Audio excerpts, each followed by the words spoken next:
Hello there, my fellow thinkers and dreamers. This is Mind Palace Musings, and I am your host, David Wellman.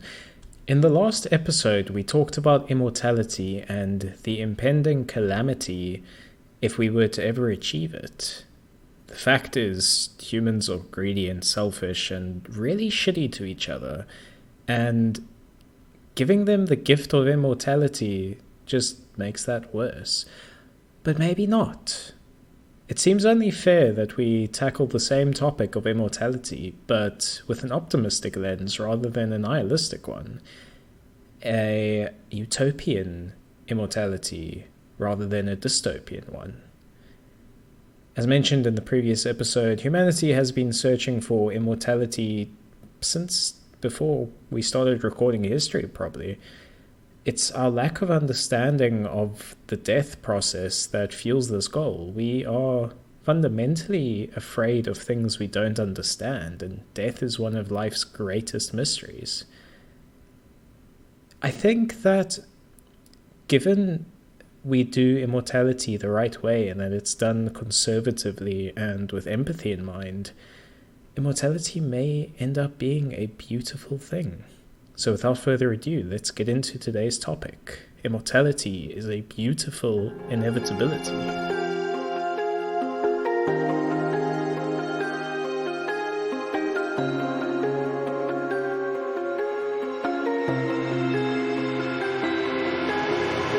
As is usual, we will start with a few assumptions. We're all going to die one day, and guess that is an assumption because, again, there's a non-zero chance that you're immortal. I keep saying this, last time for now, I promise. Humans are never going to stop trying to find immortality.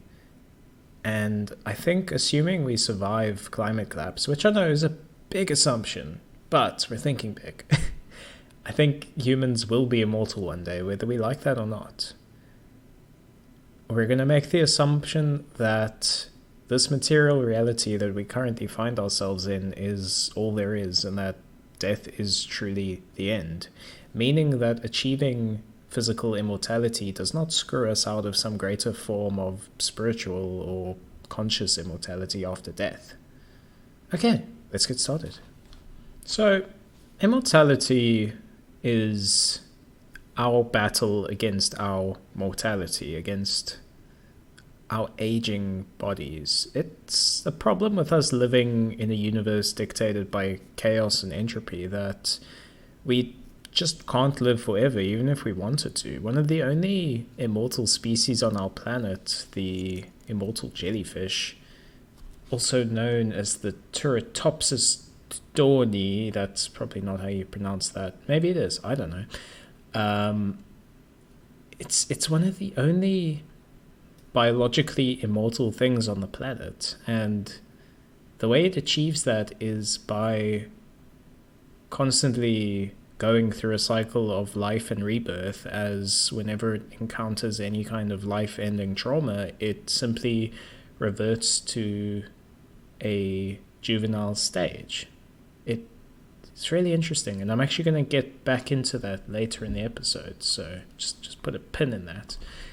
So again, we live in this world of entropy and chaos where even if you live the most healthy life you can, you might still get hit by a bus, or some rays of radiation from the sun will flip the wrong switches in your genes and you'll get cancer. These are the problems we need to solve in order to reach our full potential, that being immortality. So currently, in our way, we've got natural deaths and unnatural deaths. Natural being the death of the body, the death of the mind. This is due to aging or organ failure, cancer. Again, entropy is the enemy. Even if we find a way to fully heal our bodies, we still have to solve the issue that our minds too get ravaged by time, as we see more and more cases of mental illness, terrifying mental illnesses like Alzheimer's and Parkinson's, that can take someone who was once so joyful and full of life and absolutely demolish who they are and were as a person, then we've also got unnatural death, which comes as a result of us being mortal. These are just accidents that can happen at any time. As mentioned, you can live the healthiest life, and even if we gain biological immortality, if we solve aging and disease, I didn't even mention disease. There are a bunch of tiny microscopic things trying to kill us. Although, to be fair, they're not like maliciously actually trying to kill us. It's just evolution and how they propagate. You see, life is just this constant game of fucking each other over to survive, and people will say, oh no, but you can't say that. That's, we must be better than nature, and we must go above our base instincts. But that's what nature is. It's constantly eating a lesser being than yourself to survive. Viruses will, well, okay, maybe not lesser beings, but other beings. Whether you are a herbivore or a carnivore, an omnivore, you are sustaining yourself by putting an end to something else. And I don't think there's anything wrong with that. That's just nature. But anyway, viruses, yes, viruses and diseases is also something that try to kill us all the time. I'm surprised I missed that. Doesn't matter. So even if we can solve the issue of us living forever, mind staying healthy forever, and not dying to any random diseases, we still need to eat, we still need to breathe, we still need all our limbs attached to us, and we still need to not rapidly accelerate or decelerate to a point where our organs are crushed, which is just a fancy way of saying getting hit by a bus. So we've got these two problems. These are what we need to solve to become truly immortal. Research is being done into it. They are researching the zebrafish and other organisms that can regenerate parts of their cellular tissue, their brain cells, things that humans might be able to eventually adapt to ourselves. And I'll get to that soon. Now, something I discussed in the previous episode was the use of stem cells, 3D printing, neomaterials, and nanotechnology to keep us young and alive forever. I think the most promising idea would be to slowly replace every single cell in our bodies with superior synthetic materials and nanobots that can keep them alive much better than our body cells ever could. Now, our bodies are actually very efficient for what they are: self-replicating, self-repairing, self-growing, biomechanical machines that run on less electricity than it takes to power a light bulb, powered by a big lump of salty fat. Our bodies are quite marvelous in that way. Now, to replace it, that's obviously a goal that's way far in the future, but we've improved on nature before. I think the idea is take what's there and improve on it rather than trying to build our own thing. Now, that does bring the transhumanistic discussion onto the table of, if I replace my entire body, am I still me? Probably. Maybe not. I don't know. Not my place to say right now. So, yeah, we have that, and we could also find a way to upload our consciousness into the cloud, into some kind of computing swarm, and then we can live out life either through surrogate bodies or VR. So I discussed all this in the last episode, and that was just a brief recap with some added bits. Now, there's something I didn't discuss in the last episode as far as immortality goes, and there's a reason I didn't. That's because this method of immortality is not for us. It's for those that come after us, the next generation. I didn't discuss it in the last episode because that episode's whole basis and assumption was that we'd handle immortality the same way we're handling the climate crisis, that we'd be greedy and selfish about it, and that we would only want it for ourselves. This method of immortality is a more utopian outlook, where we realize that we are the ones who have to plant the tree that our grandchildren will be able to sit under, but that its shade is not for us. And I'm talking about gene editing. Now, gene editing used to be kind of in the realm of science fiction. A brilliant novel that explores this, not specifically gene editing, but rather editing the conditions of the embryo in the womb, is Brave New World. Now, that's a dystopian novel, and this is a utopian episode, so I'm not going to get into it too much, but it's still very interesting, and I recommend it, and all of Aldous Huxley's works. He's a brilliant author, and it's actually scary how relevant his work is nowadays, despite the fact that he wrote it nearly 100 years ago. Anyway, now, there have been strides in the scientific community lately, especially with CRISPR, for example. Now, a lot more research needs to go into it. People both think it is the cure to aging and cancer, but also that it could potentially remove the cell's ability to fight cancer. So, a lot of research still needs to be done into it. But let's stick to science fiction for now, since we're talking about a distant future here. We could create designer babies. Again, designer babies, another kind of sci-fi topic. But anyway, we could create embryos for immortal children that, when born, would have the goal that we wanted. It's perhaps not within the realms of reality to make something that is immortal, without the above mentioned, or I guess earlier mentioned, kind of mechanical methods of replacing our bodies and yanking our brains out and putting them in jars. But you could probably more easily create the right genetic conditions for an immortal human to be born. And I think this might be the path to what I would call ethical immortality.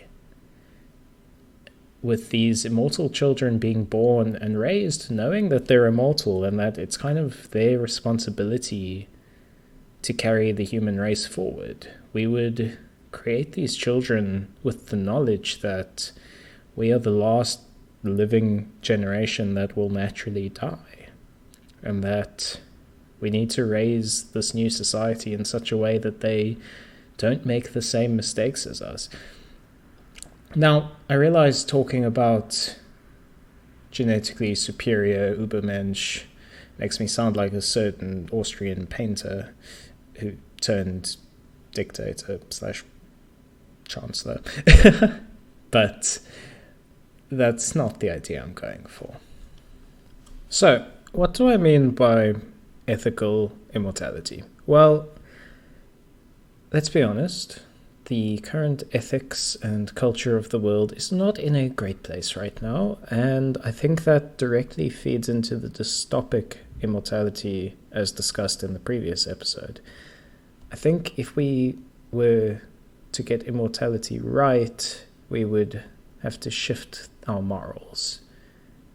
We need there to be an ethical and moral shift to sustain a world full of immortal humans. I mean, we're currently now running into resource shortages and rising temperatures and increasing storms and, receding coasts and hurricanes and earthquakes and whatever else have you. Actually, no, are earthquakes caused by global warming? Maybe, probably, I don't know, I'm not a geologist, but the rest is. And, even that is a contentious issue nowadays. How dare you bring up that our constant pumping of deadly toxic gases into the atmosphere might be bad for the planet. We also have a culture of rapid consumption and consumerism. I'm not necessarily saying capitalism is a perfect system, but there's definitely a lot wrong with it. And one of those is constant unchecked growth. The only thing in nature that can grow constantly and unchecked like that is cancer, and that kills the organisms that it occurs in. It's the same kind of direction we're heading in if we think that we can just constantly grow every year. And that's kind of created this culture of waste and single-use products and throwing things away rather than repairing them or making them last. And sure, maybe that works for humans that only live for 60 to 100 years, but what about the humans that live for 1,000 years or 10,000 years? They're going to want things that last as long as they do. They're going to want to know that the resources they have today will be available to them in 10,000 years. They're going to want to know that the planet they're living on isn't suddenly going to become uninhabitable within their lifetime. I think that's why it's so easy for people to just brush away things like, climate change and other cultural issues and social movements because, I'm an old lawmaker in my 80s and I'm only going to be alive for 5 more years. It doesn't matter. But if you're going to be alive for 5,000 more years, it does matter. We also can't have a handful of wealthy elites ruling over everyone. If you've got a society where no one naturally dies anymore, again, it doesn't work if you've got a wealthy elite ruling class who say that they've gotten rid of their monarchies but are instead still ruling through democracies.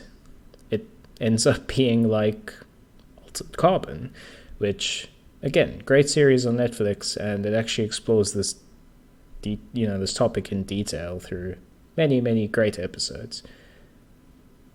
But if you have a system where money is still at the root of it all, the people who became immortal first have a leg up on those that become immortal later, and that's not really going to work in this system. We need to shift away from money being the absolute goal. It needs to become a non-issue. It needs to become non-existent. Maybe not non-existent, but it shouldn't be the goal. If you are living forever, obviously you don't want to do it so that you can work forever. You want to live forever so that you can experience and learn everything, meet everyone, master every skill, something along those lines. We need to have empathy for our fellow man. It's easy to walk past the man starving on the side of the road because you don't have to face him and you're probably not going to have to deal with it in a year or so. But if everyone's immortal, they're kind of in the same boat as you and you're in the same boat as them. We need to treat everyone the way we'd want to be treated. We'd need to stop killing ourselves in pointless wars because the loss of life is huge and heavy, but the loss of an immortal life is even more so. It's absolutely tragic. We need to shift to not only products that last as long as us, but buildings.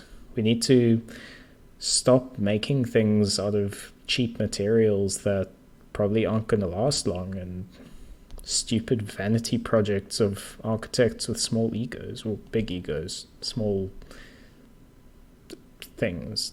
I'm not going to say it.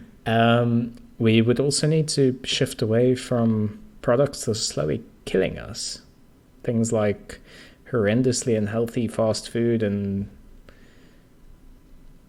vitamin supplement, body slimming detox teas that probably are doing more harm to you than good. We need to shift away from carcinogens and any kind of toxins, things like smoking and drinking that slowly erode away at your health. Because it's okay if you're slowly killing yourself when you were going to die anyway. But if you're suddenly immortal and need to maintain that, well, obviously you don't want to participate in things that will slowly kill you. We would also need to create some new base human rights.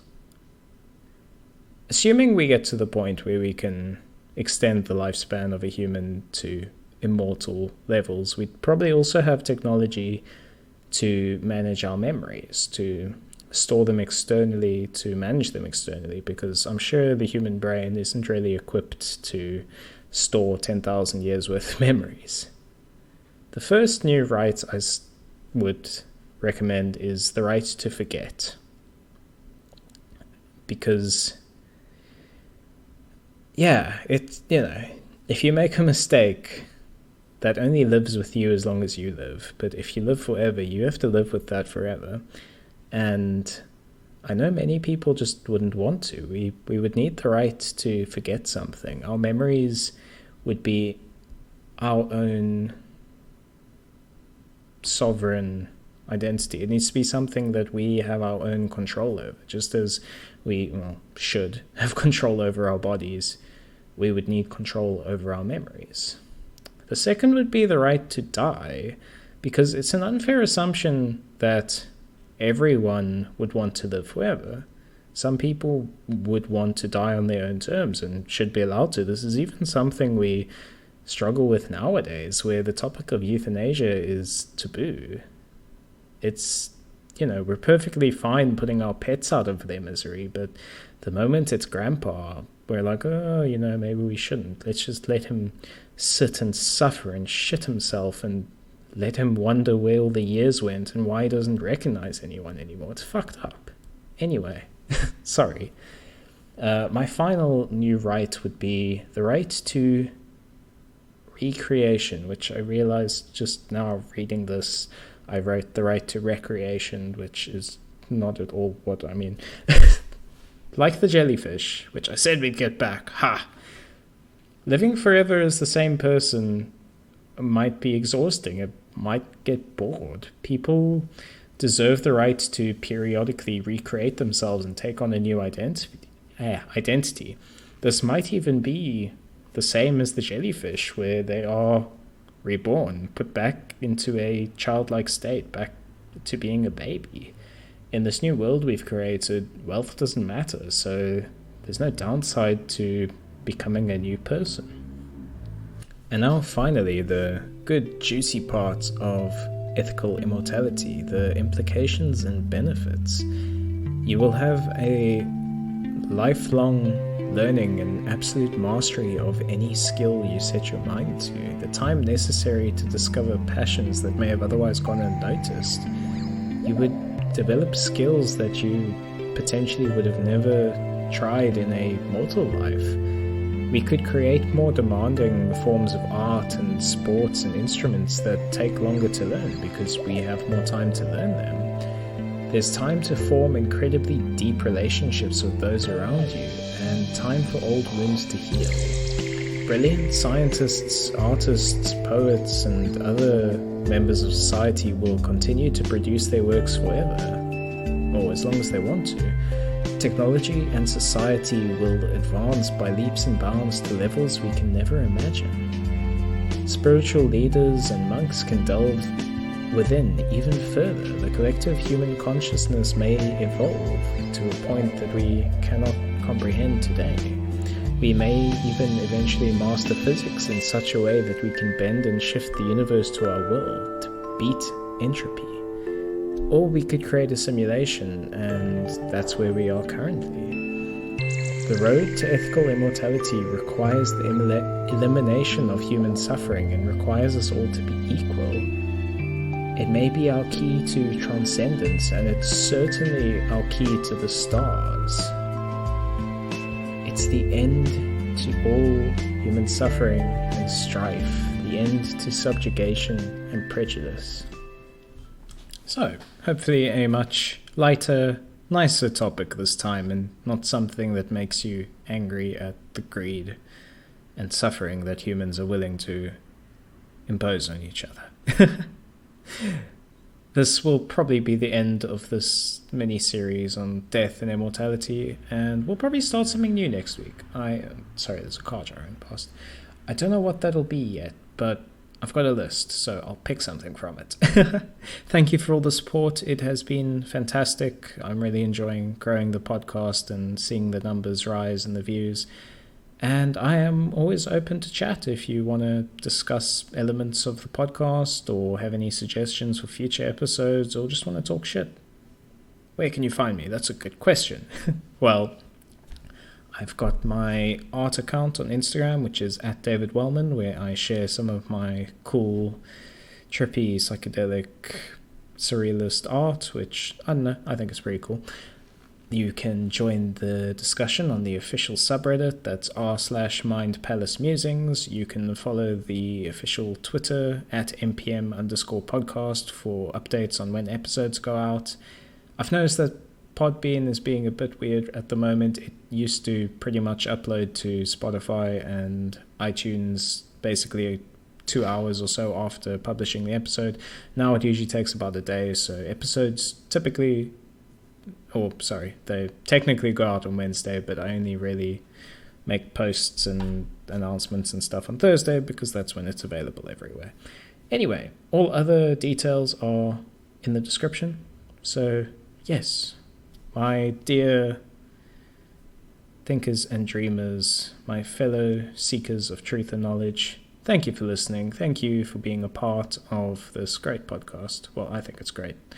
If you are enjoying it, please share it, give it a rating, tell people about it, spread the word, and tell me that you're enjoying it. That would be really cool. So, this has been Mind Palace Musings. I have been your host, David Wellman. Thank you for listening, and please, my fellow viewers, stay curious.